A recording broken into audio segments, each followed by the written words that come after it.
Well, here we are again. It's over a year since my last history video. How the time does fly. Today I'm going to continue my History of Sodor series with a video on the history of the Culdee Fell Railway. Buckle up, it's a long way to the top. What a joker.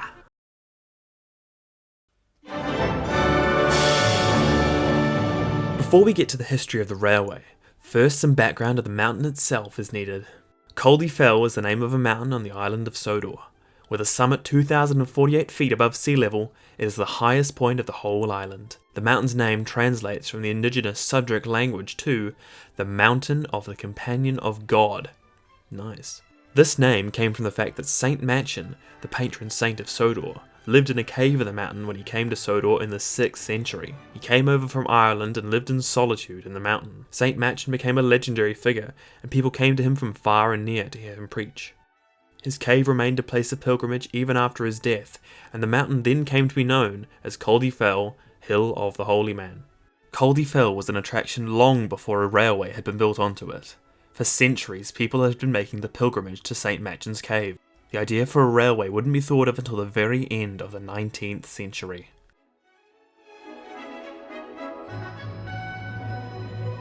The Culdee Fell Railway was the brainchild of the Mid-Sodor Railway, a narrow gauge line that ran from Arlesdale to King Ori's Bridge from 1880 to 1947.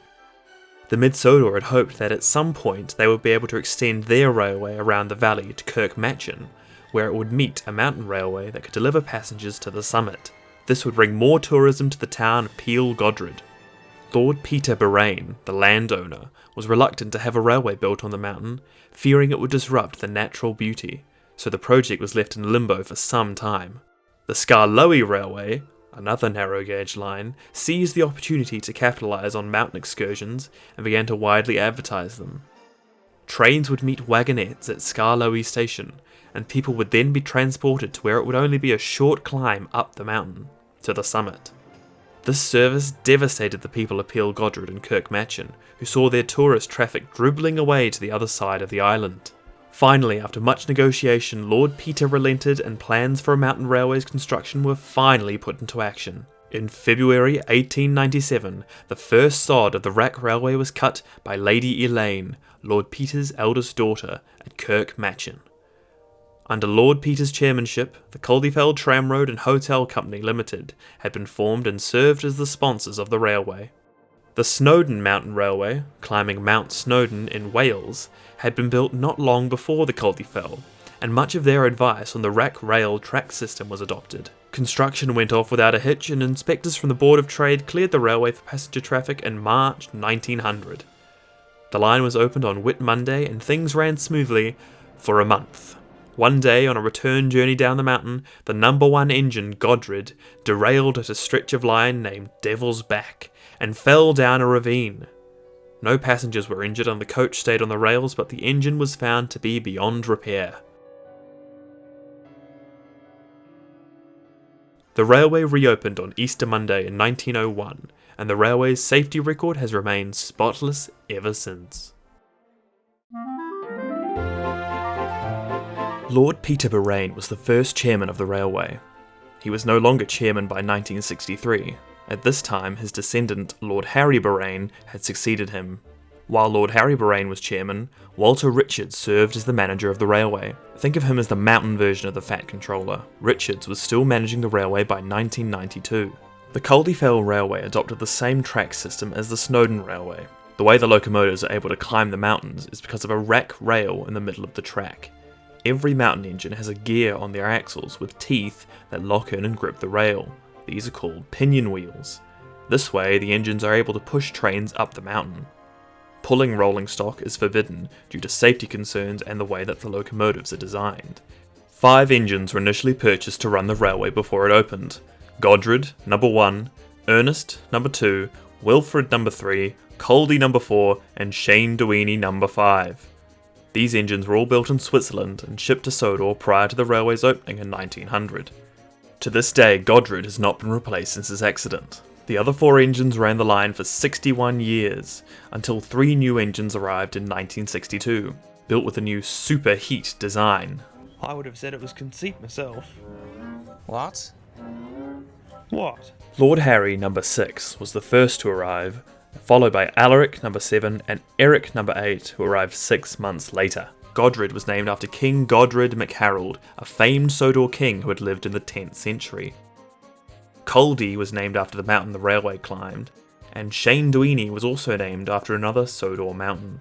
Lord Harry was named after the chairman of the railway, Lord Harry Boraine. This engine was later renamed Patrick after a climber stuck at the summit he bravely rescued during a storm. One thing the engines of the railway had in common was that they were all painted purple. Oh, and they also had 2 frickin' faces on either end. I guess so they can see where they're going when they're running backwards down the mountain? It's a very strange choice that raises many questions about the anatomy of talking steam trains with faces. But that doesn't really interest me. Each engine of the railway had their own coach. The only one whose name is known as Catherine, Culdee's coach. The rolling stock of the railway is limited with only a few wagons. The truck is the most prominent non-passenger wagon and is used by workmen for track maintenance. The terminus of the railway lies at the village of Kirk Machan at the foot of the mountain. The Peel Godred branch line of the North Western Railway meet the mountain railway here. The engine sheds and workshops are located just north of the station. The route continues to the station of Shiloh, where there is a passing loop and a water tank. It then passes Polney Crink, a 1,000-foot wide lake, which was designated a wildlife sanctuary prior to 1987. The route then travels over the Skarloey Road viaduct to the halfway station. This station has a booking office and refreshment room for passengers. From here, passengers can decide whether to continue the train journey up the mountain or begin the trek to the summit on foot. The route continues up the mountain and crosses Devil's Back, a bleak and windy ridge. A stationsman's hut lies on the ridge, as well as a water column for the locomotives. There is a passing track here so that one train can stop and another can continue up or down the mountain. The gradient becomes less steep after Devil's Back and continues up until the summit station.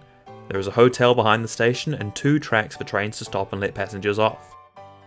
The special rack rail track gauge is 2 foot and 7.5 inches wide, and the route to the summit is 8 miles or nearly 13 kilometres. St Machan's Cave is now a national monument, and his birthday, April 30th, is a public holiday. The railway runs a special service on his day, with ticket fares greatly reduced. Like the Skarloey and Arlesdale railways, the Culdee Fell is based directly off a real-life railway, that being the Snowdon Railway that climbs Mount Snowdon, which is located in Gwynedd, northwest Wales. Mount Snowdon has an elevation of 1,085 metres, or 3,560 feet, above sea level, and it's the highest mountain in all of Wales. This railway opened in 1896, 4 years before Culdee Fell. The locomotives on the real line are mirrored by the characters in the books. The story of Godred is directly based on what happened to the Snowdon No. 1 engine, Ladis, on the first day the railway opened. On the 6th of April 1896, Ladis was coming back down the mountain with the very first commercial passenger train when it derailed. Ladis skidded nearly 100 metres and tumbled down the mountainside.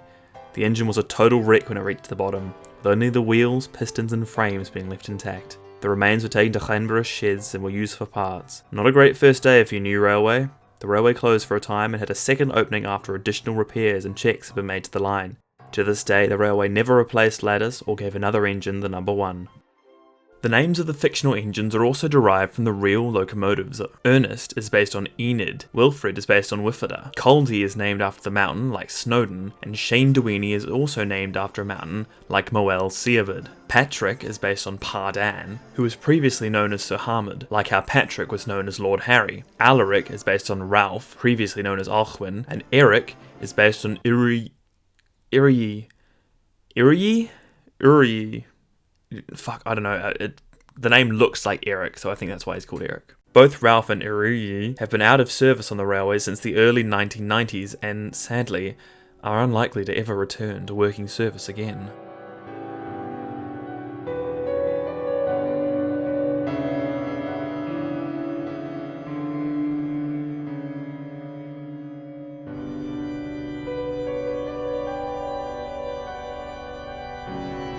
Many new locomotives have been purchased to run this railway since the publication of Mountain engines, all of them either diesel or electric engines.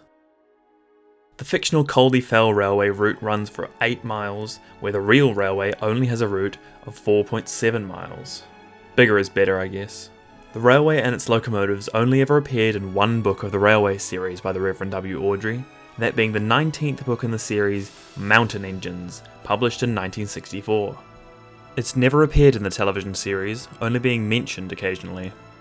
In the TV series, it is said that Mr. Percival, who runs the Skarloey line, also runs the Culdee Fell.